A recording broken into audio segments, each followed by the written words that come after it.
Welcome to Sitika creation. আজ আবারও চলে এসেছি নতুন একটা মজার গল্প নিয়ে, দুষ্টু শিয়াল ও বাঘ দ্বিতীয় পর্ব। এভাবে বেশ কয়েকদিন চলে যায়। সিংহ শিয়ালটাকে কিছুই বলে না, প্রথমবার ভেবে মাফ করে দেয়। একদিন হাতি গাছ থেকে কলা নামাচ্ছিল, ঠিক তখনই সেখানে শিয়াল চলে আসে। কে গো হাতি দাদা, কে করছে তুমি? কানা হয়ে গেছো নাকি? দেখতে পাচ্ছ না কলা নামাই? কলা কি করবে গো? আরে হতচ্ছাড়া, কলা আবার কি করব? কলা বেটে মাথায় দেব। আমরা কলা খেতে পাই না, আর তুমি বেটে মাথায় দেবে? এই কথা বলেই শিয়ালটা হাতির কাছ থেকে কলাগুলো নিয়ে পালায়। আরে আরে, কি করছিস? কলা নিয়ে দৌড় দিলি কেন? কলা আমি খাবো বলে নামালাম, আর এখন তুই সেগুলো নিয়ে পালিয়ে যাচ্ছিস। এখন আমি কি খাবো? তা তুমি আবার কলা নামিয়ে নাও গে।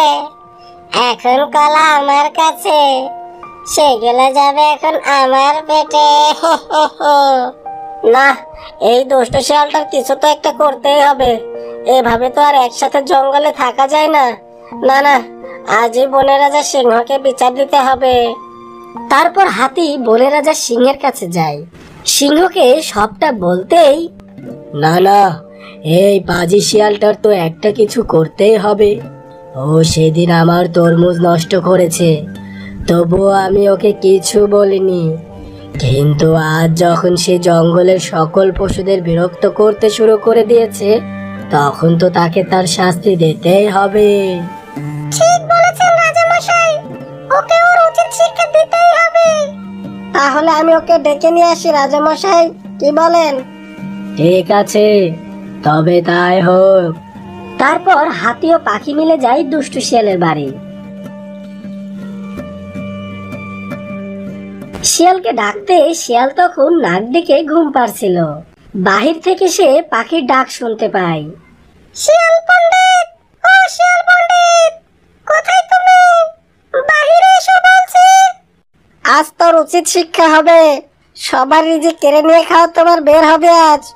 বনের রাজা সিংহ তোমাকে এখনই ধরে নিয়ে যেতে বললো, তাড়াতাড়ি এসো। না না, এভাবে তো রাজামশাইয়ের হাতে ধরা পড়লে হবে না। আমাকে যদি বন থেকে তাড়িয়ে দেয়, তখন আমি কি করব? কোথায় যাব? আর কি বা খাবো? আমাকে অন্য একটা বুদ্ধি বের করতেই হবে। কি হলো? বের হও তাড়াতাড়ি। শিয়াল তখন তার দুষ্ট বুদ্ধি খাটিয়ে বলল, আমি কিভাবে যাব গো?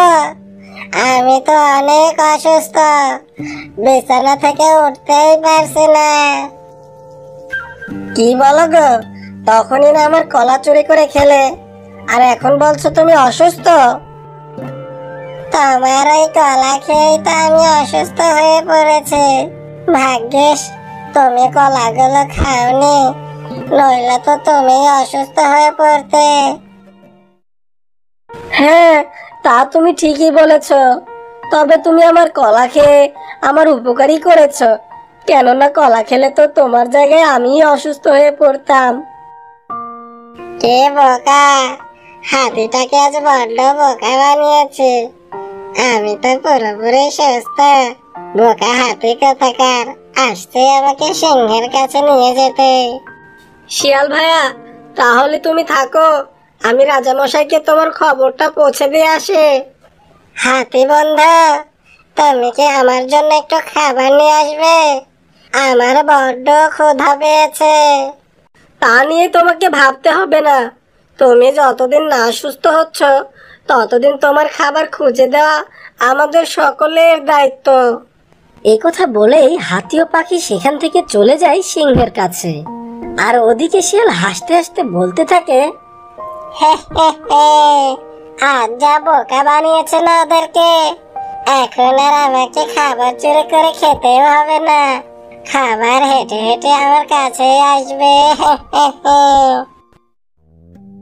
রাজামশাই, রাজামশাই, একটি খুবই দুঃখজনক কথা জানানোর আছে।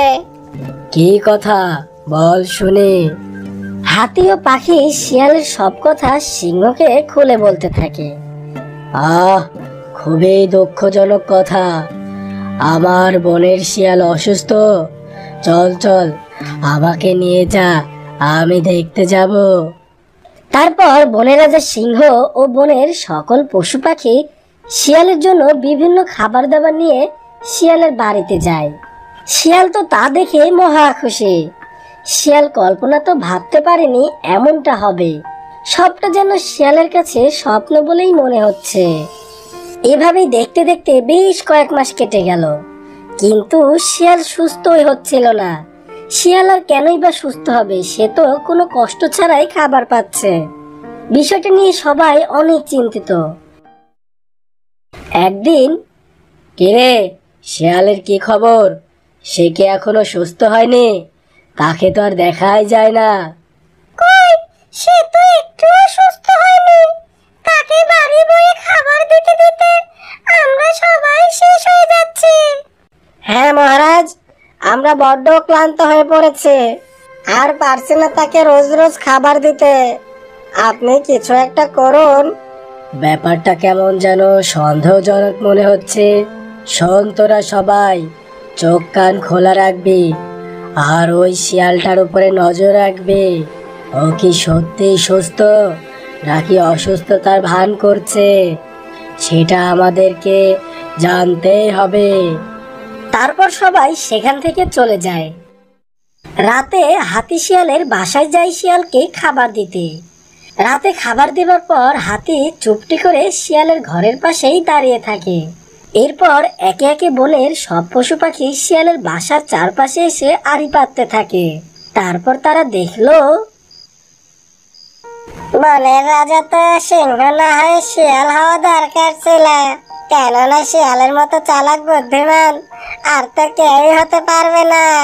এই বনের রাজা সিংহকে সহ বনের সকল পশু পাখিকে কিভাবে বোকা বানালাম। কয়েক মাস থেকে ওরা সবাই নিজে খেয়ে না খেয়ে আমার খাবার নিয়ে যাচ্ছে। এটা শুধু আমার বুদ্ধির কারণেই সম্ভব। আজ তো তোকে হাতে নাতে ধরেছি। এতদিন আমাদের সকলকে কম বিরক্ত করিসনি, এখন আবার আমাদেরকে বোকা বানিয়ে পায়ের উপর পা তুলে খাবার খাওয়া? তোর বের করছি, দাঁড়া। শিয়াল তো সকলকে একসাথে দেখে ভীষণ ভয় পেয়ে যায়। আমরা সবাই এখানে না আসলে কি তোর মনের খবর আমরা জানতাম? অনেক হয়েছে তোর ভণ্ডামি, আজ তোর আর নিষ্ঠার নেই। এ কথা বলেই সিংহ শিয়ালকে মারতে যাবে, আর ঠিক তখনই শিয়াল ভয়ে সেখান থেকে পালিয়ে যায়।